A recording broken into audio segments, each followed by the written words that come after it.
Hello mga kol, welcome back sa ating YouTube channel, Surprise TV. Sa bago lang sa ating channel, huwag niyong kalimutan i-like, share, and subscribe. Then click na rin yung ating notification bell para laging updated sa ating mga susunod na video uploads kagaya ito.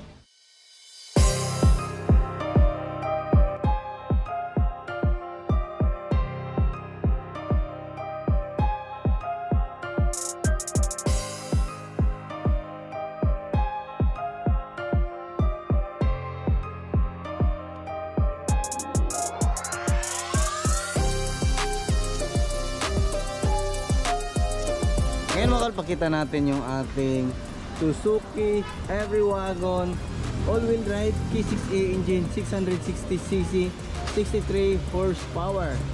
So yan, Samurai Edition po ito mga kol. Tapusin natin yung video para malaman natin kung magkano ang presyo sa ganitong setup. So yan, yung kulay ng ating unit mga kol is gold and black combination. Yan, so Ansal urethane yung gamit natin. Dito meron tayong Every Wagon emblem, Suzuki emblem. So ito yung Samurai Edition na mga grills, straight lang po. Yan, ito yung first edition sa mga DE64W. So meron tayong fog lamp original sa DE64W. Front bumper, yan, bakal po yan. So for support sa mga, kung may mga aso, ito yung the best na mga bumper. Ayan, yung headlight natin, ito yung first edition ng mga Every Wagon na headlight. Dito naman mga kol, makita natin yung ating 15 inches brand new tire and brand new mugs. Yan po yung design ng ating gulong or yung tire natin. Yan, makita natin, di ba? Ang ganda ng design. Then fully tinted po yung ating unit. So retractable side mirror, auto fold. Ayan. So dito, plastic na po yan lahat. Mga Every Wagon, mga rain visor. So kompleto. Then top load carrier. So dito sa likuran naman, kita natin pag mga Every Wagon mga kol is tayo yung T-light, then buo yung glass ng ating unit. Ayan dito, back door. Third light, then yung ating spoiler. So dito meron tayong chrome dito, then meron tayong step board dito, then makita natin yung plate natin. Yan, dalawang camera. Ayan, so Every Wagon emblem kompleto. Suzuki emblem din yung ating wiper sa likuran. Dito naman mga kol, makita natin sa ating second seat. Yan, captain seat siya mga kol. Meron siyang headrest, armrest, meron siyang cup holder. Then dito meron tayong upuan na kita natin. Ayan, so yan po yung upuan natin dito sa likuran, di ba? So meron siyang third seat na pinalagay. Yan po yung gusto ng ating owner, na meron third seat dito sa likuran. So kasya yung tatlong tao dyan mga kol, depende po sa laki. Dito naman kasya dalawa to tatlong tao dito. Yan, so brand new yung mga mating natin, brand new din yung mating dito mga kal.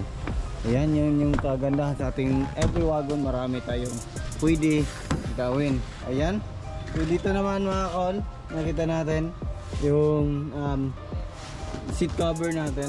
Ayan, bagay na bagay yan lahat. Yan, black and yellow yung gusto ng ating owner. Tapos armrest, headrest. Then dito makita natin, ayan o, meron tayong cup holder, meron tayong lagayan dito. Ayan. Then dito naman, brand new yung mga cover natin dito. Yung lagyan natin ng bago. Tapos dito meron tayong lagayan. Ayan. Then yung dashboard natin is back to original na seating. Ayan, original na kulay para hindi masakit sa ating mata. Meron din tayong console box dito. Yan, menu yan, brand new yung mating dyan. Yan, pakita natin yung kung ano yung mga packages ng ating unit. Yan dito is yung ating jack, tire range, at saka yung ating riser. So ang kagandahan sa mga Every Wagon mga kol, pwede natin yan hiiga kung gusto natin. Yan, then pwede natin yan move forward, then atras. Ayan, yan. So yan yung kagandahan sa mga Every Wagon. Dito yung ano natin, fog lamp switch, power slide switch. Long press lang natin yung power slide switch, function yan mga kol. Then dito makita natin ito yung steering wheel natin, original Japan. Ayan. Tapos to, meron tayong 9 inches Android touchscreen stereo with reverse camera, full screen na dashcam. Ayan, roam light. Ayan, meron tayong lagayan dito. Meron din tayong mga sun visor. Ayan, meron tayong mga passenger handle, driver handle dito. Kompleto yan mga kon. Then dito makita natin yung ating signal light, then yung ating left and right. Then ito is yung sa wiper. Yan dito din, yan, functional. Yan, nalagayan.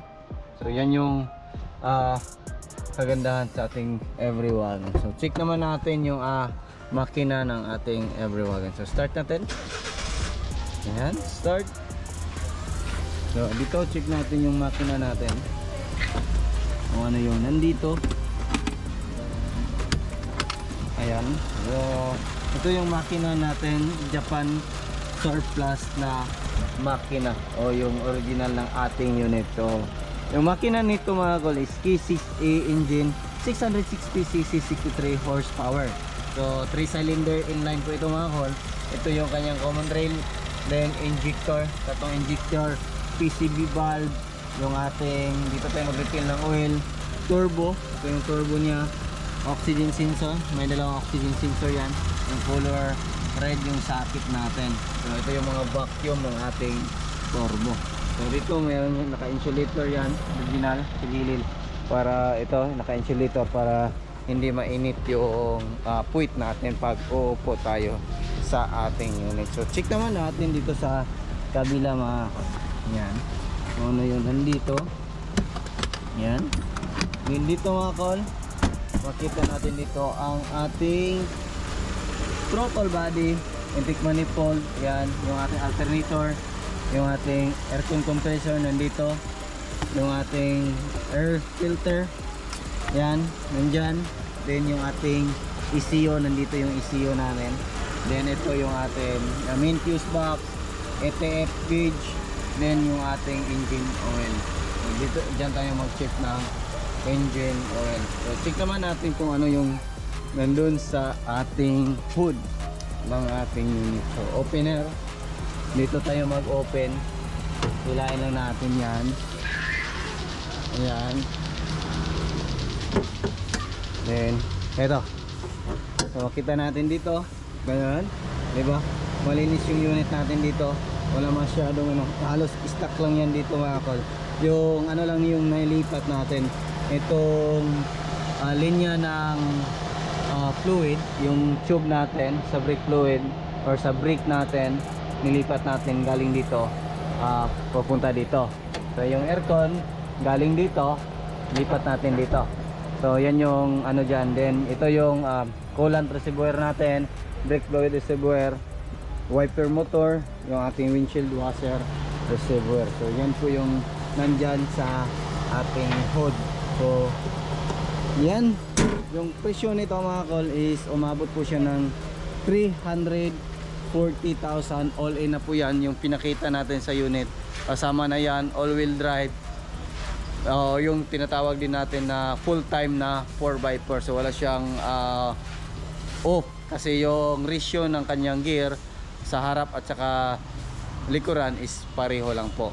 So yung presyo is 340,000 all wheel drive all in, kasama na yung customized natin na third seat, 9 inches Android stereo, dashcam, top load carrier, front and rear bumper, then 15 inches na mag wheels. So yan. So sa gusto mag-order nito, message lang sa ating Facebook page, Surplus TV page, sa Facebook account natin, Dodong Laagan Surplus, at saka yung contact number natin 0920-3394-607, or visit sa ating shop at Libby Road, Purok 1, Balyok, Davao City. So punta lang yung Dodong Laagan Auto Care Center. So yan lang muna yung ating vlog for today mga kol. Maraming salamat po sa inyong panonood.